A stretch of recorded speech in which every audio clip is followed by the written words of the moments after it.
I'm 50 years old, and I am a serving police officer. Um, as a result of what's happened to me at work, it's had a massive impact on me. The realisation of I have a massive gambling addiction. I was arrested by my own colleagues because they thought I was corrupt, and it was only in the interview that I got told how much I'd been gambling. That information that was given to me in the interview really knocked me for a six, because up until then I always thought I was fine. I didn't have a gambling problem. I could always manage my gambling problem. My way of managing my gambling problem was to work unbelievable amounts of hours of overtime at work to get the money to go gambling. Don't get me wrong, I never stole, I never cheated. The organisation think I was selling information to get my money. That's absolutely bollocks. I just worked really hard. I earned my overtime money and I would go gambling. And the realisation of having to tell my partner not tell my partner, because when they came to my house, she then realised why they're here, what's going on, and then having to come clean to her about the whole gambling. I promised her 2014 that I'd stopped. I hadn't stopped. I promised her in June this year, 2019, that I'd stopped, and I hadn't stopped. I was gambling the whole time. What really ashames me now and sickens me now more than anything is the fact that when Amanda got diagnosed with cancer, breast cancer, and I continued to gamble, I was selfish. I thought I was using that as an excuse to get away, and I see now I didn't. I was just being selfish. I was just gambling because it's something I wanted to do, and that's all I did. Did it for myself. Didn't think about my family circumstances, didn't think about Amanda's circumstances. The minute I would leave work, I would go gambling. The minute I had a day off, whenever I did get a day off, I would be quite happy to go sit in the bookies. Amanda really never expected too much of me. She just wanted the dogs always to be walked. We both love our dogs dearly. And then to be home and make sure tea was ready for her. And I really took that for granted. Really did take that for granted. Coupled with the fact that my mum's old, she's 85, and having to go backwards and forwards from Blackburn, there's some days I would say to my family, yeah, I'm coming to look after mum. Don't worry, I'll be there at 2 o'clock. I'll sit with mum till 5, half 5, 6. And I wouldn't show up because I'd go straight to the bookies in Blackburn, gamble, sit there for 4 or 5 hours. And then Amanda would ring me, what time are you coming home? Oh, I'm stuck in traffic. Always lying to her, deceit. It went on for quite a bit. My sisters and my brothers would then get sick of ringing me like, why are you not here looking after mum? I've got things to do, it's your turn, you should be a bit more responsible. And I really let them down as well. And I think all this realisation of everything that I've done, I have beat myself down about it, I have. It's only when I've been to the Hockey Health at work, who've done some research and have then introduced Leon House to me. Contacted Sean. I spoke to Sean over the phone. Sean then said, look, there's a doctor here. Are you okay coming in? We feel that you could benefit speaking to somebody here. And then I attended the appointment. I spoke to, I can't remember the doctor's name now. And after having spoke to him for just an hour, maybe less, maybe more, I can't remember, the whole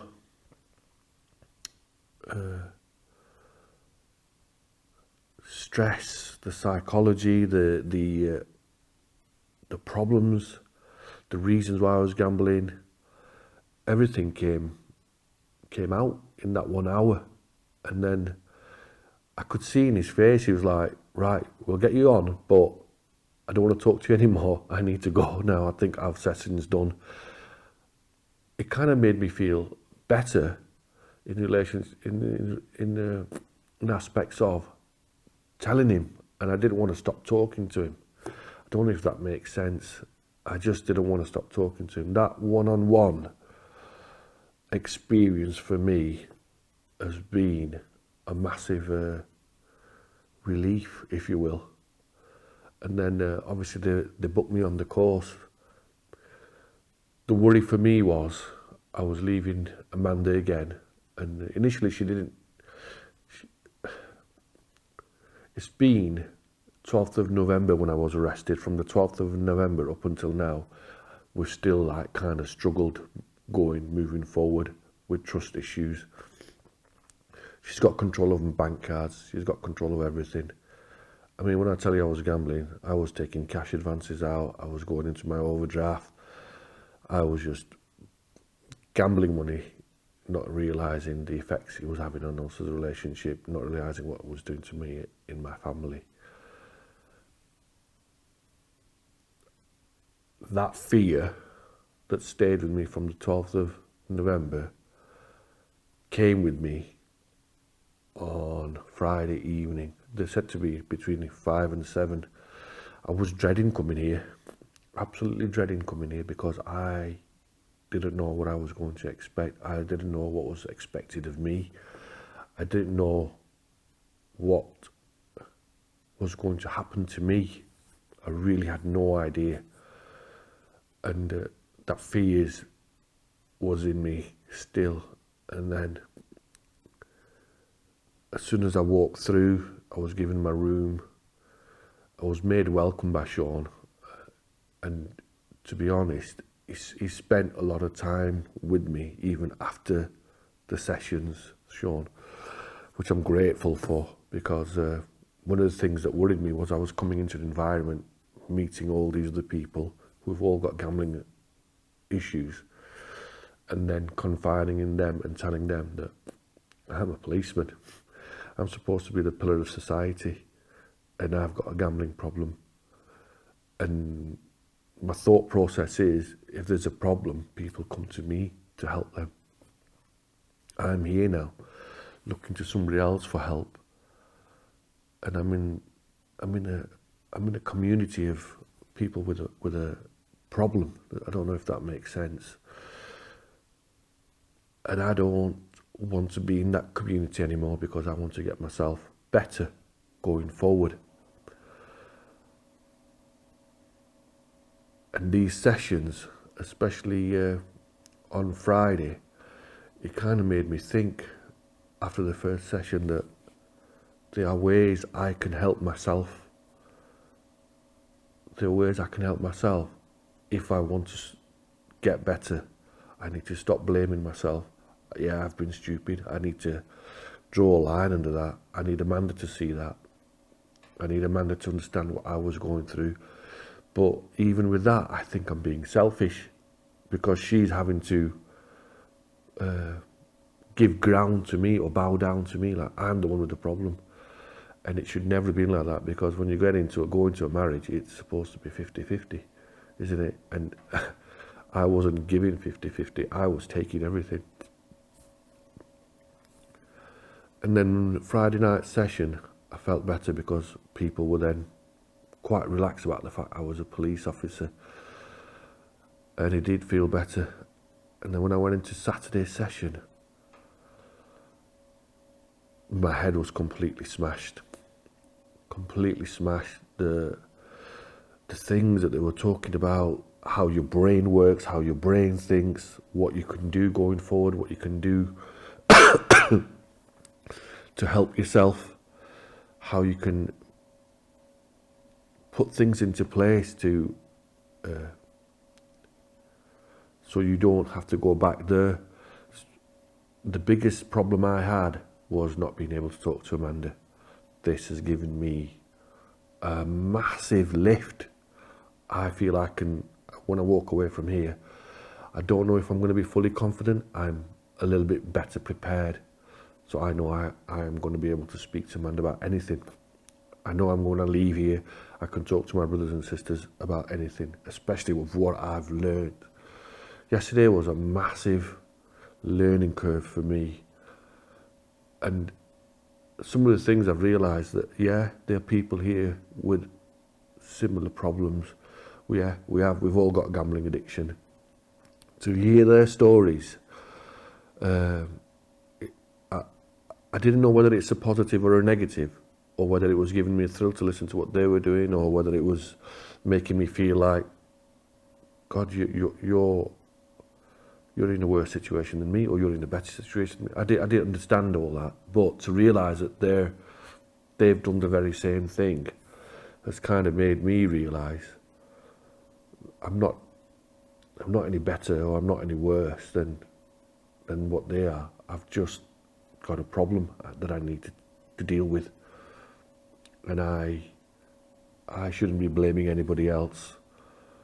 It's like when you go to a superstore, everything's there for you to buy. You pay on your way out, don't you? And gambling's the very same thing. Every high street has a gambling shop, and that was my thing. After listening to everybody else, I mean, they do it online. I'm not savvy like that. I'm not at all. One of the things I said was I would walk the dogs. I would go to the local shops if I was looking after mum to pick my mum some tea up. I would drive down the high street, whatever the case may be. Even whilst at work, I couldn't wait to finish work to leave, because the road going home, the things that stuck out to me the most than anything else was the high street betting shop, Ladbrokes, William Hill, Coral, Betfred. And as bizarre as it sounds, at its worst, I was literally plotting a route from finishing work. I could tell you now, I'd stop at the Ladbrokes on Dean Road, go in there, and it was also always a case of, places full of shitheads, people who I deal with. I'm sorry for using bad language. People who I've been dealing with, and because I work in Bolton, right, I've had me bet, I'll go somewhere else. Get in the car, drive further up the same road, 2 miles up the road, Betfred, stop at Betfred. Do I feel comfortable here? Is not anybody going to know me? Anybody going to recognise me? No, right, so just carry on betting. Phone call from the wife, I'd ignore it. And then on the 4th or 5th occasion, let the bet go. Just walk out quickly. Yes, honey, yeah, I'm fine. Yeah, I'm just stuck in traffic. Or, yes, honey, I'm still at work. I'm on my way. All right, I won't be much longer. The constant lies, the deceit, walking away, leaving that place, then coming closer to home, going to another betting shop, and he was always the same, trying to win that little bit more, trying to win. And all the time, not winning at all, but just getting home late, telling lies, sitting there then, knowing what I'm thinking, knowing what I'm going through inside, but never being able to speak to Amanda about it. Again, coming back to this, yesterday, that's taught me so many things. I mean, I'm never going to get this opportunity, but I've been saying to Sean, I feel if this would have been a course run over a week, I think that it would have been better for me personally, because the amount of stuff I've had to absorb, I've not slept very well since the 12th of November after being arrested. But last night, I went to bed. Honestly, I woke up to this morning and I felt so good. I felt so happy. Just realising that, God, I've slept through my alarm, and I've never done that, because your mind's always awake. It's the first time I've never dreamt or had a thought through my sleep, I mean, a book is gambling. That's so odd, because I'm always like picturing myself stood in front of a machine or stood in front of a screen watching horse racing. I've always had that. Yeah, I feel a little bit better. You talked about what you learned. Yeah. What are the things you've been working on, and what have you actually learned moving forward? After yesterday, the science behind it, the fact that there's parts in your brain. I mean, there's three different areas of the brain, isn't there? From what I've been taught, the reptilian part is a part that makes you do things, and then there's another part of you, the middle part of your brain, then there's your outer brain, your cortex, and that's the part that I need to start using more. I need to start using more because I wasn't using that. It was always my primal instinct, always like, right, come on, let's go out, let's go and do this, and then there's also the other sides of it, the parent and adult and child in me. The parent would say, no, I know now the parent would say, no, we're not going gambling. The adult would say, no, we're not going gambling. But the child in me would say, come on, let it would have a tantrum, if you will, because kids do, don't they? Kids have a paddy when they don't get their own way. And I let the child in me control me throughout my whole time when I was gambling, and I shouldn't have done that.